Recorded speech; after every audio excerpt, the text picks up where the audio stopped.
ఆలస్యం చేయకండి, వాయిదా వేయకండి రక్షణ పొందడానికి, బాప్తీసం తీసుకోవడానికి. ఎందుకంటే దుర్దినాల్లో మనం జీవిస్తూ ఉన్నాం. రేపు ఏం జరుగుతుందో మనకి తెలియదు. మన ప్రయాణాల్లో క్షేమం లేదు. మన దినములకి గ్యారంటీ లేదు. మనం వాడుతున్న వస్తువులకి గ్యారంటీ ఉంది. మన ఇంట్లో వాడుతున్న వస్తువులకి గ్యారంటీ ఉంది. మనం వేసుకుంటున్న వస్త్రాలకి గ్యారంటీ ఉంది. మన ఒంట్లో ధరించినటువంటి వస్తువులకు గ్యారంటీ ఉంది. కానీ మన లోపల ఉన్నటువంటి ప్రాణానికి గ్యారంటీ లేదు. కాబట్టి సమయాన్ని పోనీయకుండా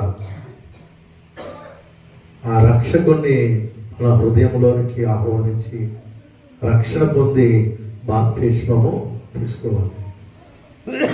ఇందులో ఇంకొక మాట నేను చెప్తున్నాను, ఇబ్బంది పడకండి. కానీ సరైన మాట ఏంటంటే అమ్మానాలు చెప్పాక తీసుకుంటామండి అనేటువంటి ధోరణి కరెక్ట్ కాదు. అమ్మానాలు చెప్పకపోతే పరలోకానికి వెళ్ళవా?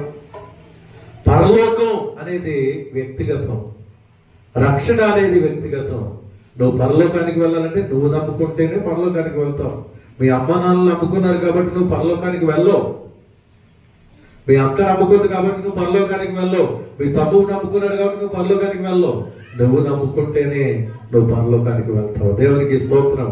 కనుక ఈ వ్యక్తిగతమైన రక్షణ అనుభవము ఈ బాప్తిస్మ అనుభవంలోనికి మనం నడిపే